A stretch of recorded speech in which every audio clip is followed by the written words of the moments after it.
Before we continue, where are you watching from? Drop your city in the comments below, and if you believe in dignity and justice, hit like and subscribe. Now, back to Anna and the man in the wheelchair. The ballroom was dressed in gold and crystal, with soft music drifting under chandeliers, but the air around Anna felt cold enough to bruise.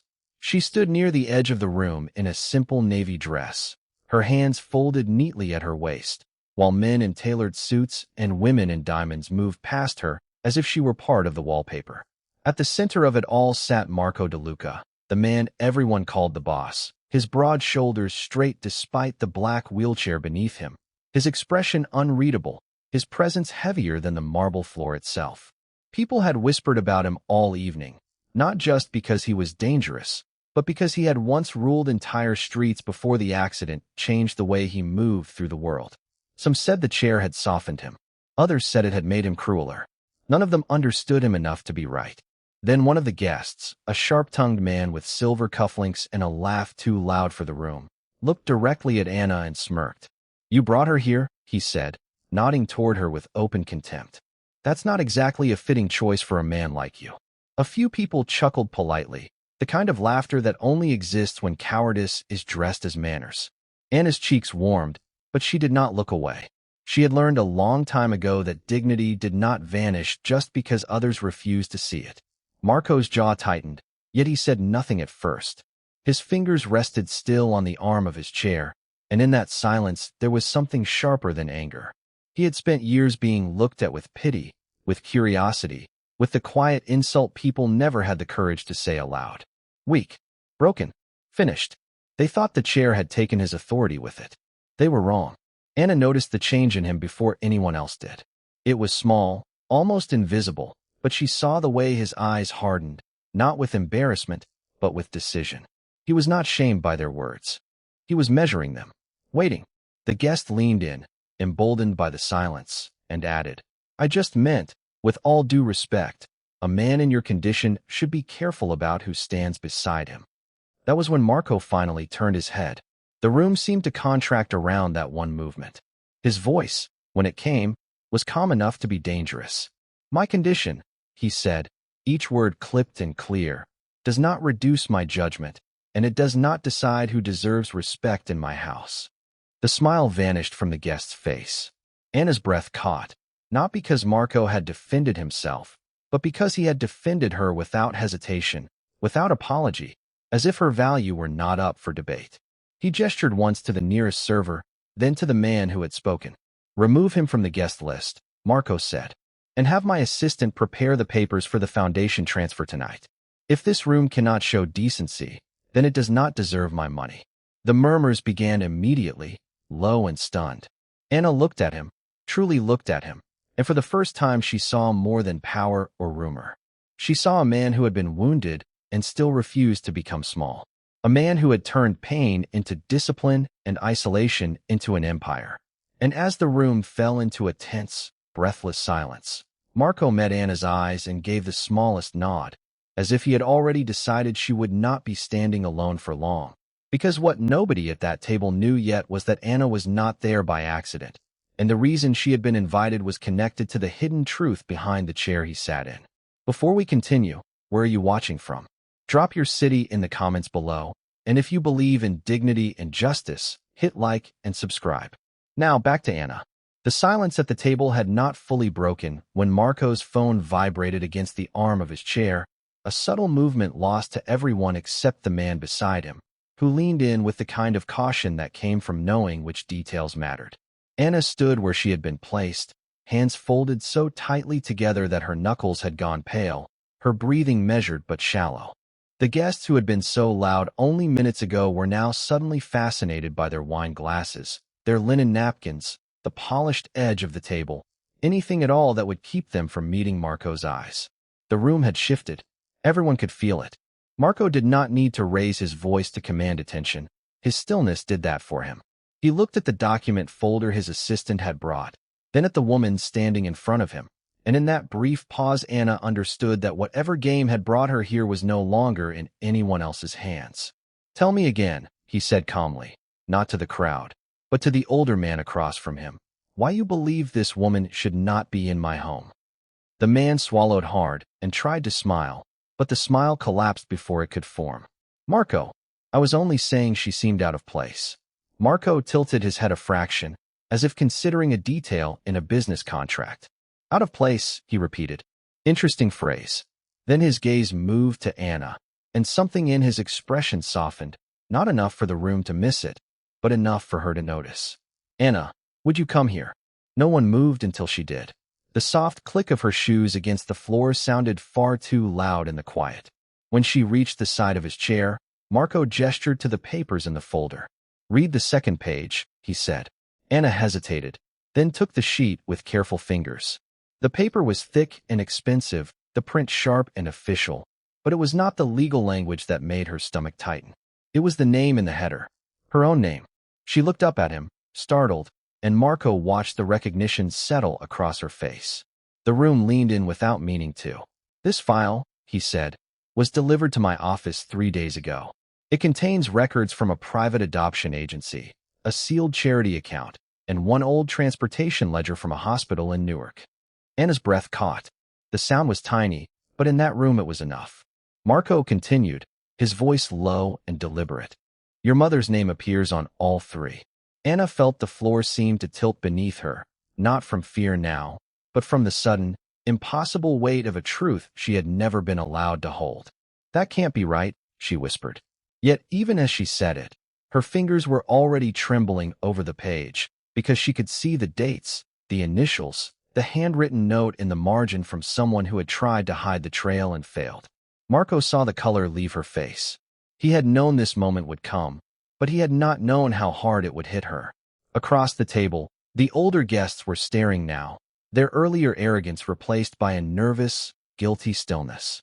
"The foundation transfer I mentioned tonight," Marco said, never taking his eyes off Anna, "was not just charity. It was meant to restore a property that should have belonged to your family years ago." Anna lifted her gaze slowly, as if looking too quickly might make the truth vanish. "Why would you have that?" she asked. Marco's jaw tightened, not in anger, but in something colder and more painful. "Because the men who controlled this city before me used that hospital ledger to make people disappear into silence. And because your mother was one of the women who refused to stay silent." The room went absolutely still. Marco's assistant set a sealed envelope on the table and stepped back. Anna did not touch it yet. She could feel every eye in the room on her, but for once none of them carried pity. They carried shock. Marco leaned forward slightly, his injured leg braced, his posture steady despite the visible strain beneath the tailored suit. "Open it," he said. Anna did, and inside was a photograph so old the corners had curled. A younger woman stood outside a brick building in Newark, one hand on the shoulder of a child who could only have been Anna. On the back, in faded ink, were 3 words that made Anna's throat close. "Keep her safe." Marco watched the realization dawn in her face, and for the first time that night, the secret at the center of the room was no longer hidden between them, because Anna was not there by accident at all, and the man in the chair had been protecting her long before either of them knew why. Anna held the photograph with both hands, as if the paper itself might explain why her pulse had suddenly turned unsteady. The room stayed still around her. Even the chandelier above them seemed to burn more quietly now, its light catching on the polished edge of Marco's chair and the hard line of his jaw. He had not moved since she opened the envelope, but something in his expression had changed, softened just enough to make him look less like the man who ruled this city and more like someone carrying a wound no one could see. Anna looked from the photograph to him and back again. "You knew her," she said, her voice barely above a breath. Marco's eyes remained fixed on the faded image. "I knew your mother," he answered. The words landed in the room like glass set gently on stone. Anna swallowed hard. The woman in the picture, the same careful smile, the same eyes she saw in the mirror some mornings, had once stood outside a brick building in Newark with a child's hand in hers. The child was her. That meant the woman had not simply been a face from a forgotten past. She had been someone Marco Castellano had remembered all these years. The thought made Anna's chest tighten. "Why would you keep this from me?" she asked. Marco gave a slow, controlled exhale, the kind that came from pain and discipline in equal measure. "Because the last time anyone spoke her name in this house, it ended badly," he said. And because I wanted to know if you would walk into this room as Anna, or as the answer to a promise I made a long time ago.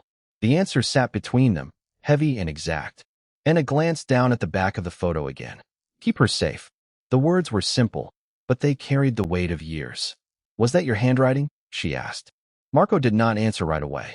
His fingers rested against the arm of the chair, the strain in his damaged leg visible only in the slight tension at his shoulder. No, he said at last. But I knew whose it was. The woman who had written it had trusted him enough to place a child in his orbit, and Anna could not tell whether that knowledge made her safer or more afraid. Around them, the guests who had arrived expecting a celebration now sat in stunned silence, their faces pale with the realization that something far older than a wedding had just been revealed. One of Marco's men stood near the doorway, motionless, his expression unreadable. Another lowered his eyes as if the air itself had become too sacred to disturb. Anna folded the photograph carefully and held it against her palm. My mother never told me I was connected to anyone here, she said. She said only that some doors are better left unopened. Marco's gaze lifted to hers with a steadiness that made her breath catch.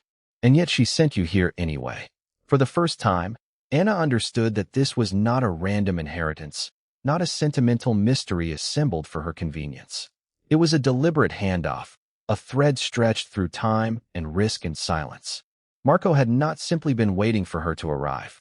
He had been guarding the place where her life and her mother's choices had once crossed. Anna's eyes drifted to his injured leg, to the way he sat with perfect control despite the obvious cost of every movement. You could have had someone else do this, she said quietly. You could have sent a letter, or a lawyer. Marco almost smiled, but it never fully reached his face. Would you have believed them? He asked. She had no answer for that. The truth was, she would not have. Not after everything she had already seen. Not after the way this man, who should have seemed untouchable, had chosen to place himself between her and the truth instead of hiding behind his power. Anna looked down at the photo once more, then at the envelope, then back to Marco. Her voice softened. What exactly was my mother asking you to protect? The question changed the room again. Marco's expression hardened, not in anger, but in concentration, like a man stepping toward a ledge he had avoided for years. Not just you, he said. There was something else she trusted me with. Something she believed would keep you alive if the wrong people ever started looking for you.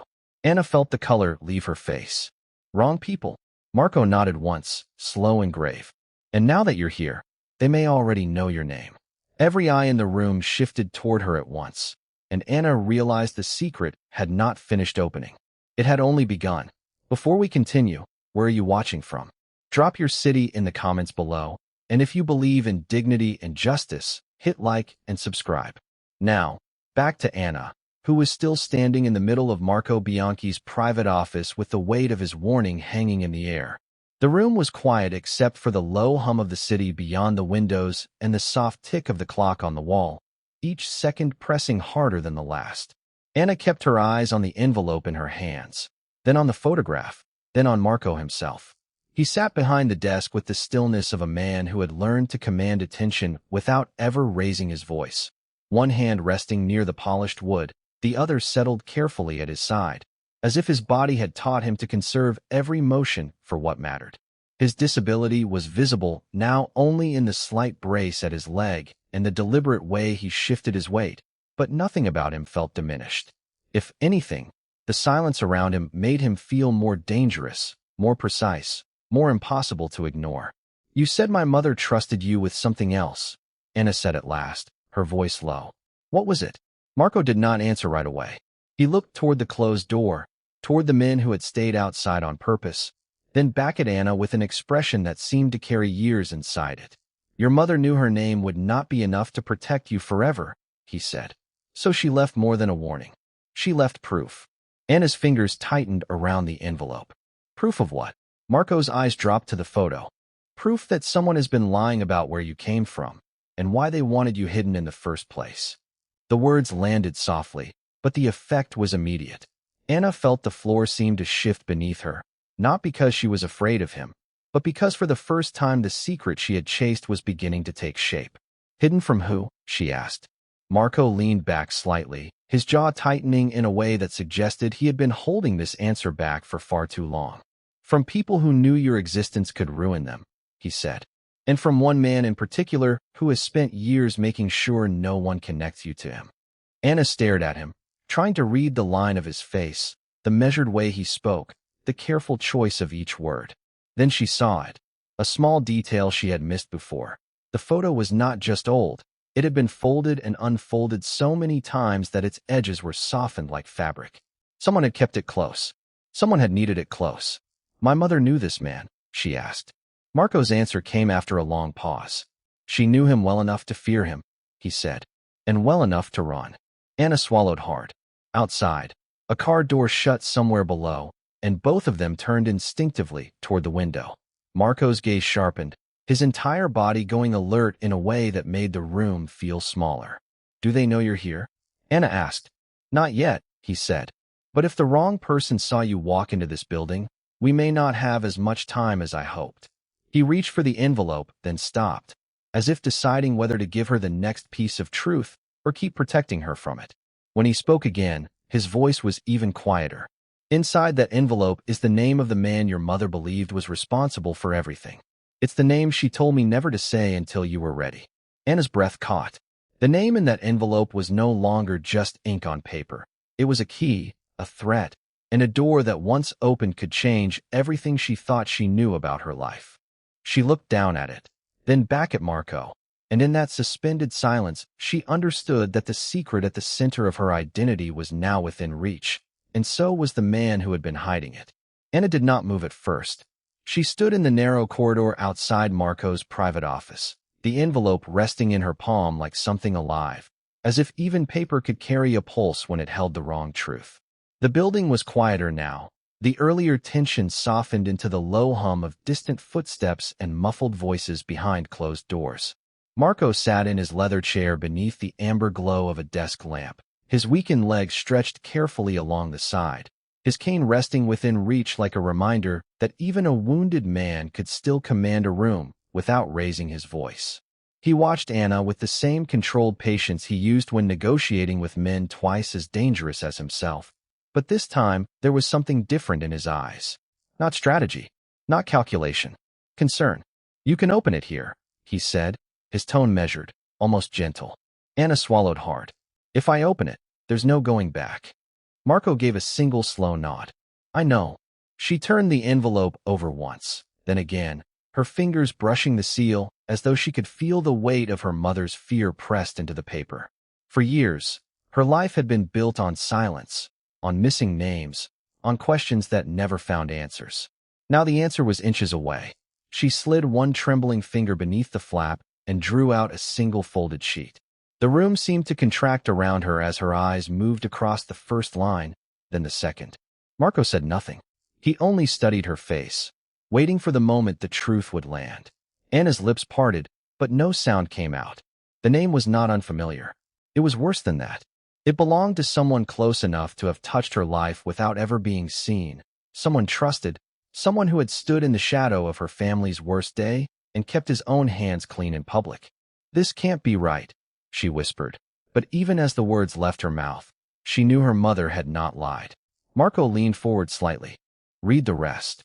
Anna's eyes kept moving, and with every line the shape of her past changed. There were dates, transfers, a second property, an old signature she recognized from a box of family papers she had once found and never understood. Her breathing turned shallow. My mother knew, she said, the realization breaking through her in a quiet rush. Marco's jaw tightened. She knew enough to be afraid. Anna looked up at him, anger and grief colliding in her expression. And you kept this from me all this time? His answer came after a long silence. Yes. The word landed between them with the weight of a locked door opening. Anna stared at him, stunned by the honesty, because he did not try to soften it, did not hide behind excuses.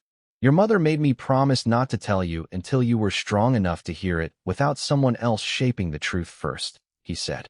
She was protecting you, even then. Anna's throat tightened. She thought of her mother's hands, always busy, always tired, always careful when she spoke about the past. She had not just been surviving. She had been guarding something. The paper shook in Anna's grip as she turned to a paragraph near the bottom. where a handwritten note had been clipped beside the formal statement. It was in her mother's handwriting. 3 words, uneven but unmistakable: trust no one. Anna felt the room tilt. Who is he? She asked. Marco looked at the page, then back at her. That, he said quietly, is the part your mother was never able to finish telling me. He reached for the envelope again, and from inside he withdrew a smaller card that had been hidden behind the folded document. On it was a private address, written in blue ink, along with a time that was only 2 hours away. Marco's voice dropped lower. She left you one more step. Anna looked at the card, then at the man in front of her, and understood that the secret was no longer buried in the past. It had just given them an appointment. Before they could leave the office, the private address on the blue card kept pulling Anna's eyes back like a magnet. Marco took one look at her face and understood exactly what she was thinking. He folded the document, slipped it into the inside pocket of his suit jacket, and reached for the cane resting beside his desk. He did not lean on it like a man asking for pity. He used it like a tool, steady and precise, the polished wood tapping once against the floor as he stood.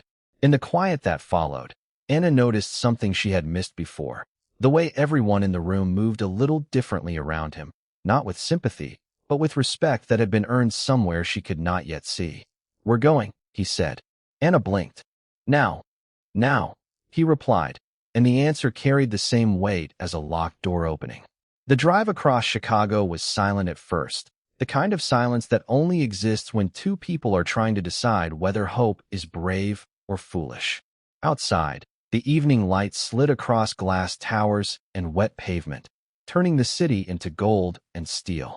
Marco sat in the back seat, one hand resting near his cane, the other holding the envelope as if it were more valuable than anything in the car. Anna kept looking at him from the corner of her eye, finally seeing what had been hidden beneath the calm surface. The stillness of a man who had learned not to waste movement, not to waste words, not to reveal weakness to anyone who had not earned the right. When they arrived at the address, it was not a mansion or a warehouse, but a narrow brick building tucked between a closed florist and a bakery with darkened windows. The sign above the door had been removed years ago, leaving only old screw marks in the mortar. Marco paused at the curb, his jaw tightening just enough for Anna to notice. You've been here before, she said. He nodded once. A long time ago. Inside, the hallway smelled faintly of dust, paper, and old wood polish. At the end of the corridor was a small office with frosted glass and a brass plate that had been turned face down. Marco unlocked the door with a key Anna had never seen, and the room beyond held rows of filing cabinets, a desk lamp, and a single framed photograph on the wall that made Anna stop breathing for a second. It was her mother, younger than Anna had ever known her, standing beside a man in a wheelchair with one hand resting gently on the handle of the chair. His face was turned slightly away from the camera, but Anna recognized the profile immediately from the portrait in Marco's office. The resemblance was unmistakable. She looked from the photograph to Marco, and the air seemed to leave the room. That's you, she whispered. Marco did not answer right away. He set the envelope down, opened the bottom drawer of the desk, and withdrew a leather folder bound with a faded red ribbon. Your mother came here 17 years ago, he said at last, his voice low and controlled. She met me before anyone else knew I was alive enough to matter. Anna stared at him. Before what? He opened the folder and turned it toward her. Inside were copies of property records, bank transfers, and letters written in her mother's hand, each one describing the same thing from a different angle: a family trust, a hidden account, and a man who had been quietly protecting it all from the shadows. Anna's fingers trembled as she touched one of the pages. At the bottom was her mother's final note, written in the same careful script as the one from before. If anything happens to me, give this to Anna. She deserves the truth. Marco watched her read it, his expression unreadable, but his voice softened when he spoke again. Your mother did not just leave you paper. She left you a name. Anna looked up slowly. Whose name? Marco reached into the folder and drew out a second document, one stamped with a seal that made Anna's pulse jump. It was a transfer of authority, signed and witnessed years ago, placing control of everything her mother had protected into the hands of one person waiting to be identified by the last clause on the page. Marco turned the paper so Anna could see the signature line at the bottom, and there, beneath the ink and the seal, was a name she knew from the photograph, from the notes, from every silence that had followed her into this room. And as Anna read it, she understood that the next truth was not buried in the past at all. It was sitting right in front of her, waiting for her to claim it. Anna did not speak at first. The room around her seemed to narrow until there was nothing left but the paper in Marco's hand, the weight of his gaze, and the strange, steady thrum of her own heartbeat. She had expected another legal sentence, another cold fact wrapped in careful language, but what she heard instead was a truth that felt almost impossible to hold. Her mother had not simply been protecting money, or land, or some forgotten family secret. She had been protecting a name, a legacy, something that belonged to someone who had been kept out of the story until now. Anna took one slow breath, then another, and her fingers tightened around the edge of the folder. "That name," she said softly, "belongs to me?" Marco did not answer immediately. He looked down at the document, then back at her, and there was something protective in the way he held himself, as if he had already understood how dangerous a truth could be when it arrived too late. "It belongs to the line your mother trusted," he said at last. "And according to this clause, that line ends with you." Anna stared at him, trying to make sense of the words. The seal on the page was older than the others, the ink pressed deep into the paper as if someone had wanted it to survive time itself. Beneath it was a reference to a private trust, one that had been hidden behind layers of shell companies, caretaker signatures, and sealed instructions. Her mother had kept it alive for years, never touching the structure directly, never naming the final beneficiary aloud. Anna felt a chill move through her chest. Why would she hide this from me? Marco's jaw flexed once, just enough to show that he was choosing each word with care. Because if the wrong people knew your name in the wrong room, they would have come for more than your inheritance. The air changed after that. Anna looked up sharply, but he was already reaching for another page, one with a list of properties, accounts, and controlling interests that seemed too large to be real. There were warehouses near the river, a building downtown, a safe deposit arrangement in a private vault, and a final note written in her mother's hand that said only, "Not until she is ready." Anna's throat tightened. She had spent so long believing her mother left behind only absence, only questions, only a small apartment full of quiet grief. Now she was seeing the shape of a life built around concealment and sacrifice, a life that had reached beyond anything she had imagined. Marco watched her face carefully, and for the first time, his voice carried something like caution. "This is not just property," he said. "This is leverage. This is protection. And if your mother placed it in your name, then she believed you would need both." Anna swallowed hard. Her hands had begun to tremble, but not from fear alone. There was anger in her now, and hurt, and a kind of stunned respect for the woman who had carried all of this without ever asking to be understood. She thought of the long nights, the unpaid bills, the careful silences, the way her mother had always changed the subject whenever anything in the family's history got too close to the truth. All at once those memories looked different, as if they had been shadows cast by a deeper light. Marco stepped closer and lowered his voice. "There is one more thing you need to see." He turned the final page, and Anna saw a photograph tucked inside the file, older and slightly faded, showing her mother standing beside a man in a dark suit with a familiar profile and a walking cane in one hand. The name printed under the image was the same one Marco had just spoken, the same one that now seemed to press against the room from every direction. Anna's breath caught. "He knew her," she whispered. Marco's expression hardened with recognition, but he did not look away from her. "No," he said quietly. "He was tied to her in a way that changes everything." He set the photograph down between them, then slid the document forward until it rested directly in front of Anna. "And now," he added, "you have to decide whether you are ready to read the clause that names what was hidden after her death."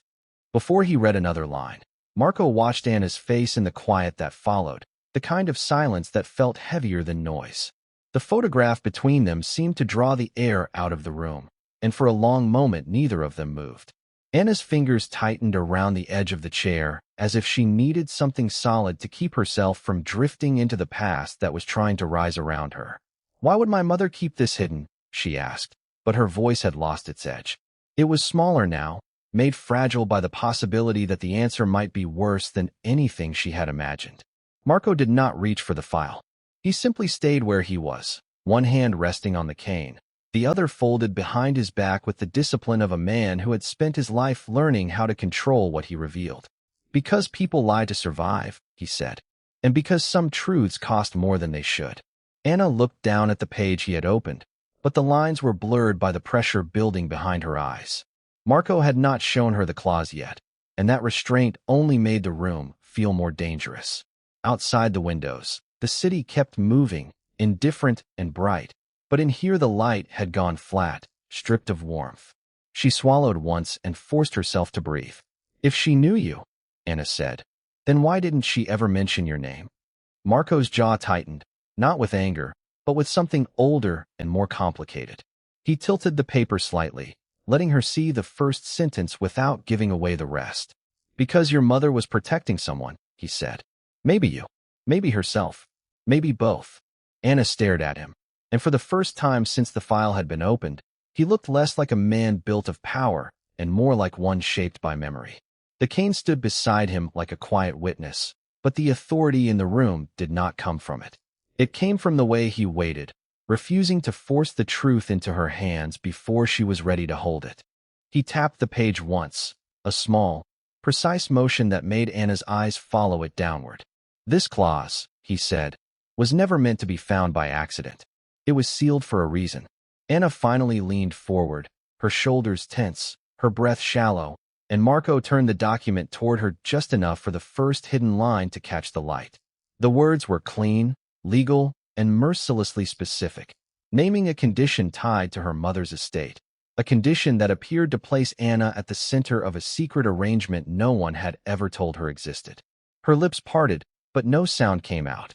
Marco watched the color drain from her face, and when he spoke again, his voice had lowered to something almost reverent.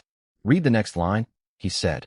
Anna's eyes moved, slow and unwilling, to the sentence beneath it, and when she understood what it meant, her hand left the chair and hovered over the page like she was afraid the truth might burn through her skin.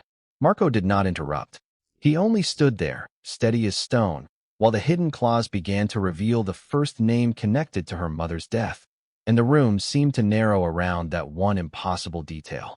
Anna looked down at the page, and for a long second, the only sound in the room was the soft tick of the grandfather clock near the window.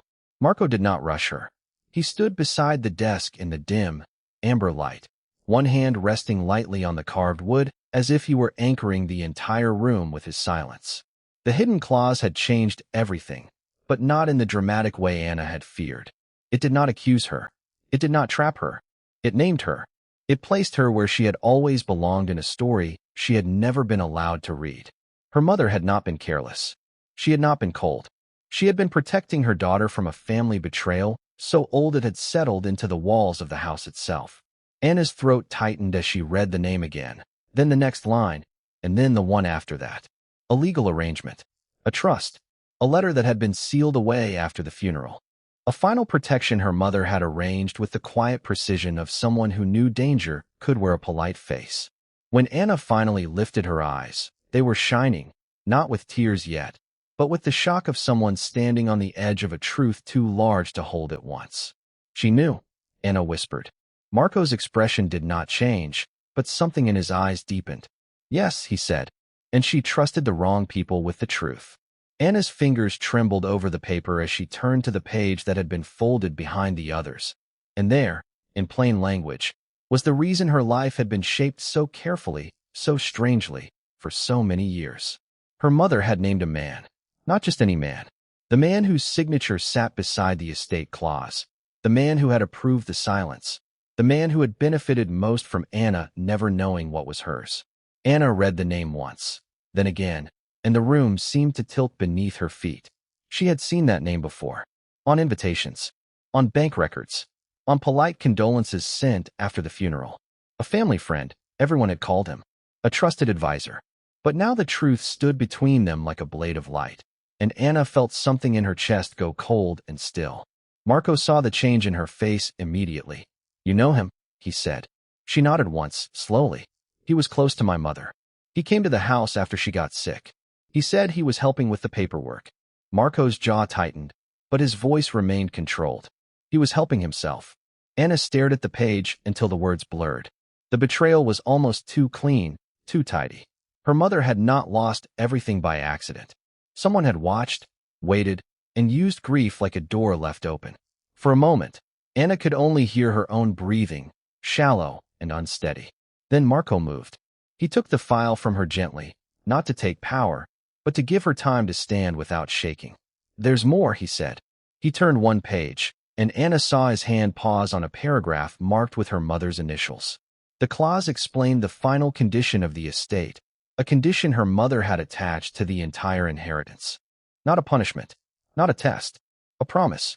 If Anna was ever placed in danger, or if someone tried to strip her of what had been left for her, the truth would be released, and the one person who had been protecting the arrangement would be required to step forward. Anna looked up sharply. "You?" Marco did not look away. "Me."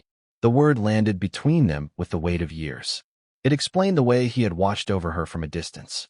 It explained the strange restraint in his voice, the careful way he had asked questions, the way he had never pushed too hard when she grew suspicious.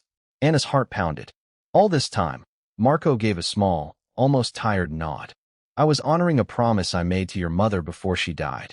The room felt smaller now, not from fear, but from the sheer force of what had finally been spoken aloud. Anna took a slow breath, then another, and when she spoke, her voice was steadier than she expected. "So what happens now?" Marco's gaze shifted to the window, where the late afternoon light had begun to fade into gold. When he looked back at her, there was no hardness left in his face, only resolve. "Now," he said, "you decide whether the truth stays buried with the people who lied to you, or whether it becomes the first thing they lose." Anna did not answer right away. She looked at her mother's signature, at the elegant, careful loops that had survived death to protect her daughter, and something inside her finally settled. Not anger, not revenge, something quieter, stronger. The right to know who she was. The right to stand where she had always been meant to stand. She set the papers down with both hands, squared her shoulders, and met Marco's eyes without flinching. "Then we tell the truth," she said. Marco held her gaze for one steady beat, and then he inclined his head, a gesture so measured it felt almost ceremonial. "Yes," he said, "we tell the truth." And in that silent room, with the last light slipping across the desk and the secret finally breathing in the open air, Anna understood that her mother had not left her an inheritance at all. She had left her a life.